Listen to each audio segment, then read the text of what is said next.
Welcome back everyone to more of our custom career mode and VR gameplay.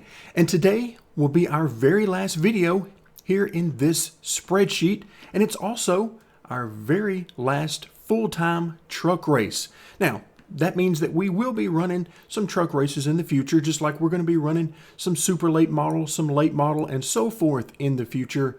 But this is our last full-time ride in the truck series. But before we get to that, we need to first take a look back at Richmond, and this will not be fun because Richmond was another race that simply did not work out in our favor.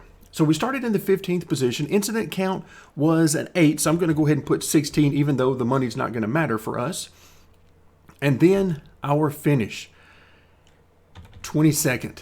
Yeah, we fell back through the field badly in the second half of that race.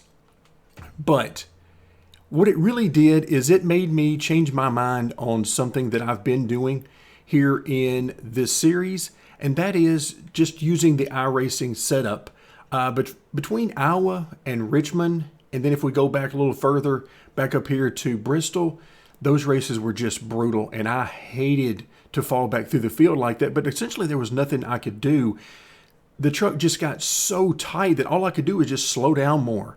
And I felt like we were coming to a dead stop in the middle of the corner, and we were pretty close to accurate on that. It felt like at a lot of times. But what I'm going to do moving forward, now that we're going to get a fresh start in the Cup Series and then any other races we do beyond that, I'm going to actually spend a little bit more time practicing as much as is reasonable for me. Essentially what I'm going to do is I'm not going to look to make the perfect setup. I'm going to look to try to make sure that the setup is at least reasonable so that what happened to us at Bristol, at Iowa, at Richmond doesn't happen anymore in the future, or at least happens a lot less often. No guarantees, because I still don't plan on running practice races and spending hours and hours and hours at a track, but I want to try to run enough laps to get an idea of what we should be able to expect. Now, with that being said, we know that the AI have been very challenging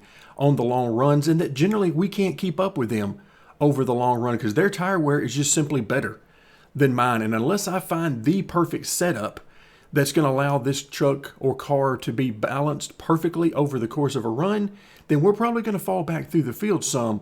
But we want to try to minimize that so that we're not going from 7th or 8th early in the run or middle of the run to finishing 18th or 20th. That's what we're trying to avoid. So we'll try to do a little bit better job of that in the future, and I do intend to spend more time there in the future. But now, with that out of the way, let's focus on the fairgrounds. As I've mentioned multiple times throughout this series so far, the fairgrounds is my favorite track. It is the best track on the face of the earth, if you ask me.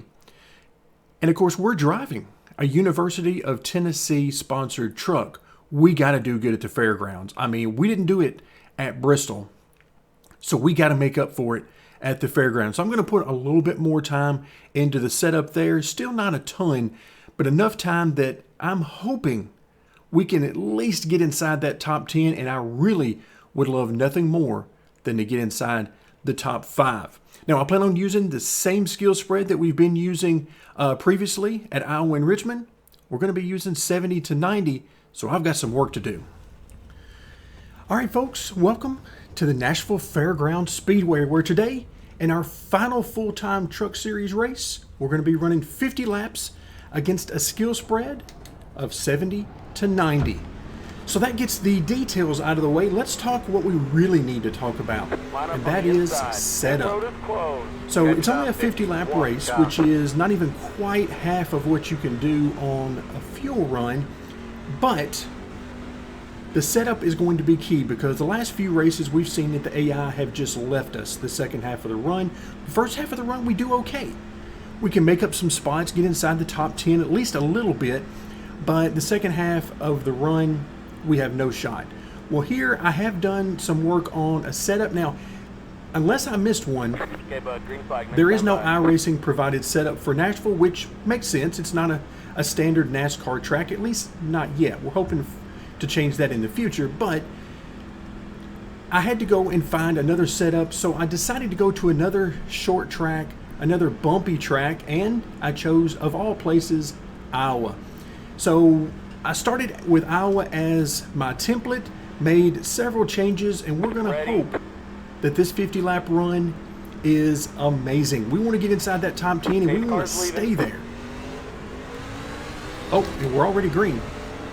I have to remember, there is no Geico restart zone at this track, so the old starting rules apply, where essentially the AI just go as soon as the pace truck gets out of the way. And you can see the start was kind of jumbled up for everyone, because behind us it's a mess, in front of us it was a mess. But that's all right. We're off and running. Outside. Keep to the bottom. 3 wide, you're the meat. Woo, The bottom. look out. Still there. Little contact there with Buddy. 3 wide, you're the meat. Clear to the top. Still there. Keep high. Yeah, he was definitely struggling. Still there. You get on that bottom, and it is nothing but bumps all the time. Stay high. So we're going to try to stay off the very bottom and try to make some hay up here, about a half to a full groove off the bottom. But again, we're in no particular hurry because we know how things generally go for us. 3 wide, you're the meat. Appreciate you sliding up the track for me there. Clear to the top. Still there. Stay high. So right now we're doing pretty good. My goal is to not overcook the tires here early in the run. Take it easy. And be there at the end. Look at these guys going 3 wide. Love this track. Love this racing. I mean, there's certainly room for 3 wide as long as everybody minds their P's and Q's anyway. Stay right there. Clear. Got one inside. 3 wide, you're the meat. Hold your line. Oh yeah, this is what I'm talking about right here. Got one inside. Still there. Still there. Just trying to be real nice and Stay easy, right there. nice and In the top smooth 10. here in the outside lane. Keep high. You can hear the throttle. I'm not really jumping back in the throttle. I'm easing back into it. You can also see that if you can't really hear it as well as you might like to, you can see it in the bottom left-hand corner of the screen. All right, so where are we? We are in 8th place. I like it. That's a nice start. Now, our goal here is to just keep reining cars in. That's what we want. We want to keep making that gap larger and larger to the guys behind us, and it keep getting smaller and smaller to the guys in front of us. Now, I do want to work the bottom a little bit because once we get into traffic, we're probably going to have to move around quite a bit, and in 50 laps, we're definitely going to get into some lap traffic, I would have to think. I can't imagine we're going to go a full 50 laps without getting into some lap traffic. So who knows, we might even need to pass for position down there on the bottom. The AI generally like to use that bottom, so I don't think too many passes for position are going to happen down there, but you just never know. And so I do want to move down there a little bit from time to time, maybe run a few laps here and there down there just to make sure of any changes I need to make to my entry, to my throttle or braking points, that kind of thing, just to make sure we can run down there should the need arise. And you can see these guys in front of us running side by side. Plenty of room to do that. I would love to see this track widen out and go all the way to the wall in the corner. It's never really done that in real life. They've been close a few times when it got really hot and slick in some of the longer races where the tires really started to wear. I've seen them still, but they're always still a groove and a half off the wall, Keep it on top. even at its highest. Stay right there.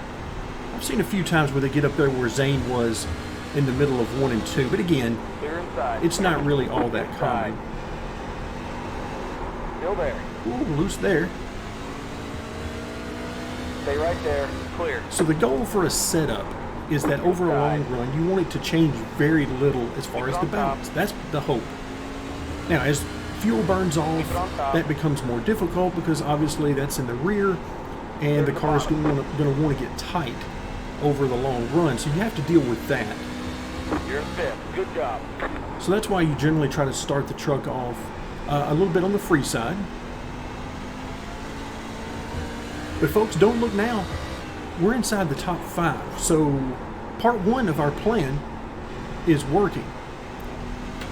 We've got Zane Smith right in front of us who is working that top end. He's even a little bit higher than I might want to Stay go. low.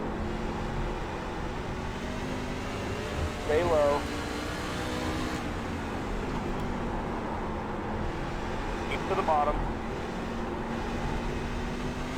There we go. We cleared Zane. Now I can get back up to the top side Keep it on top. and run primarily what I would call the middle groove around this track.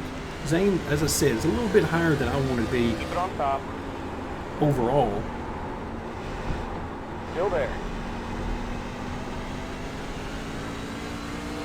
Clear inside. D3, go get the leader.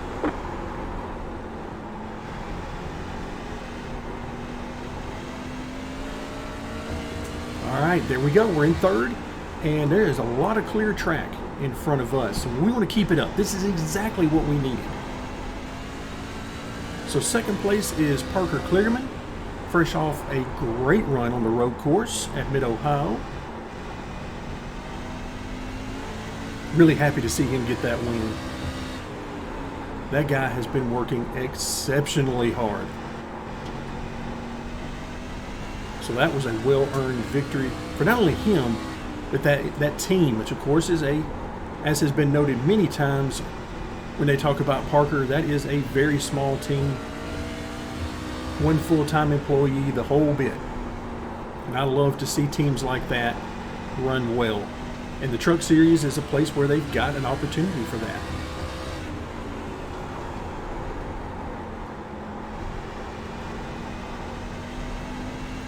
But again, if you're listening or watching my throttle input, trying to be very easy with this thing,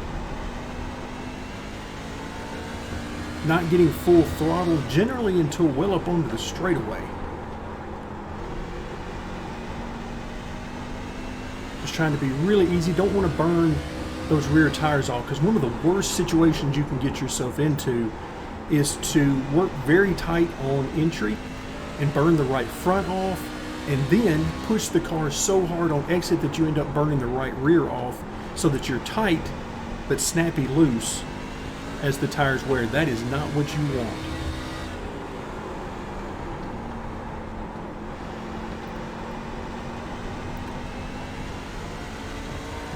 All right, so 2.4 seconds to Parker in front of us. Now, I did not get a reading on where that was when we first made the pass to get ourselves into the top 3, so I have no idea if we're catching him or he's pulling away.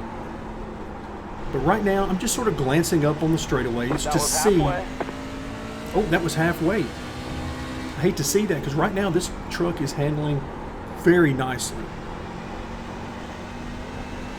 Being very easy on the throttle, very easy on the brake, not using a lot of brake.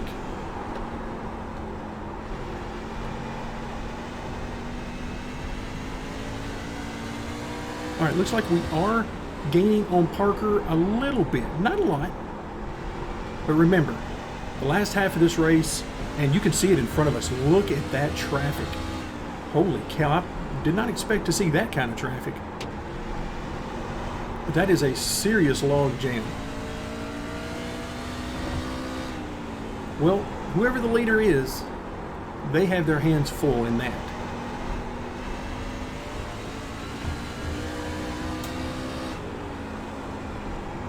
All right, the truck is starting to get really loose on exit. I'm having to really baby that throttle.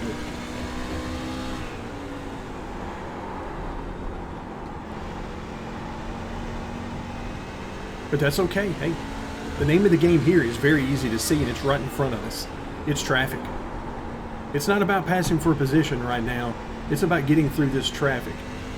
That car is not a lead lap car.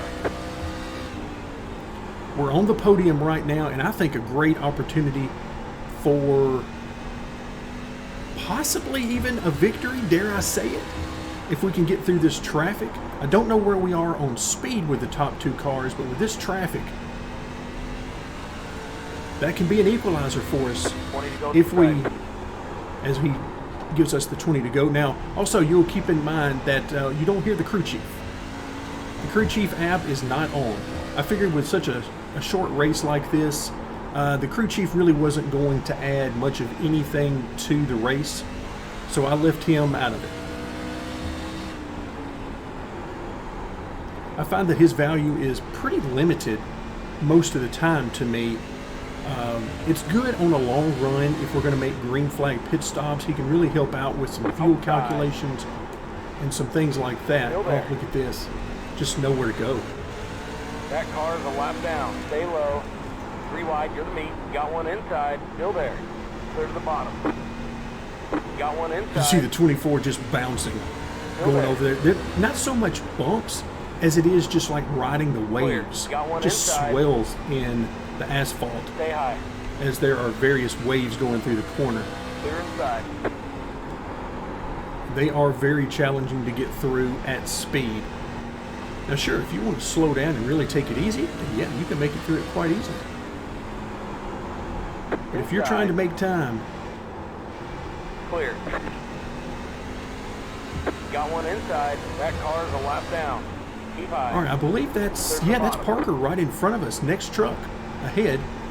I'm not changing my routine here. We've got about 15 laps or so to go, and I'm just still trying to run my race.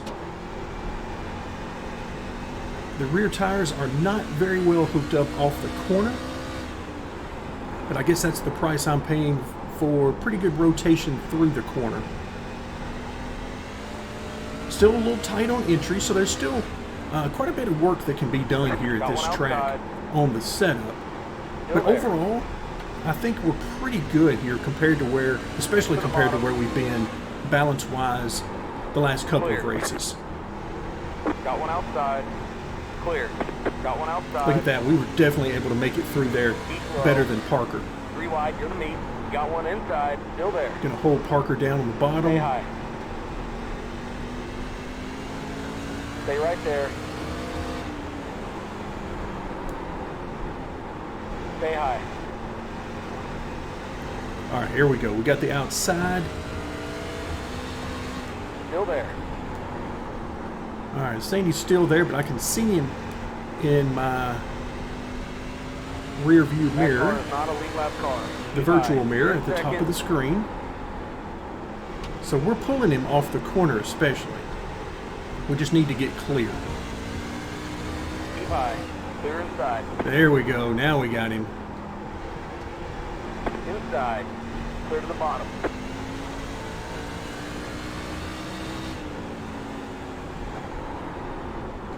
All right, so we got Jordan Anderson right in front of us, a lap truck.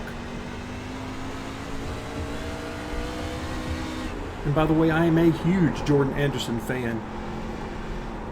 Love to see what he's been able to do as he moves into the Xfinity Series now as a car owner. Hasn't been smooth sailing, that's for sure. But I hope that he does amazingly well and is able to cement his status in the series and in NASCAR as a quality team owner. I would love to see that happen.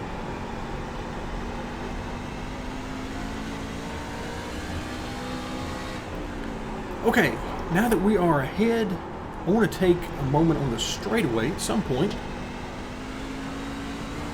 All right, so it's Hocevar 2.5 seconds ahead. Now, we don't have very long to go. We're inside of 10 laps. But we can see him. There is no lap traffic. But yeah, this is shaping up to be a great finale for us here in the Truck Series. And now it's got me even more excited about coming back here in the Cup cars, Xfinity cars, back in the late model. I mean, you name it. Anything I can race at this track, I'm all about it.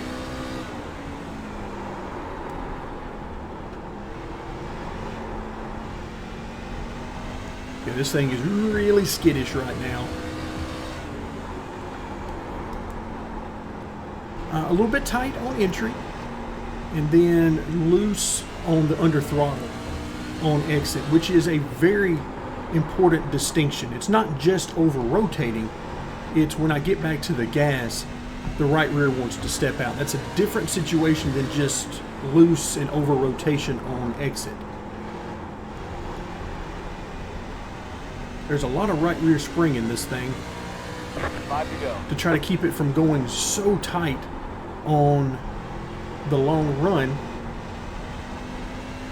So that makes it hard to navigate the bumps.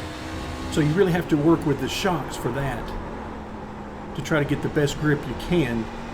But I think overall it's not too bad. Especially considering what we've been dealing with the last couple of weeks. I'll take this any day over that. I'll take running inside the top 3 podium spot.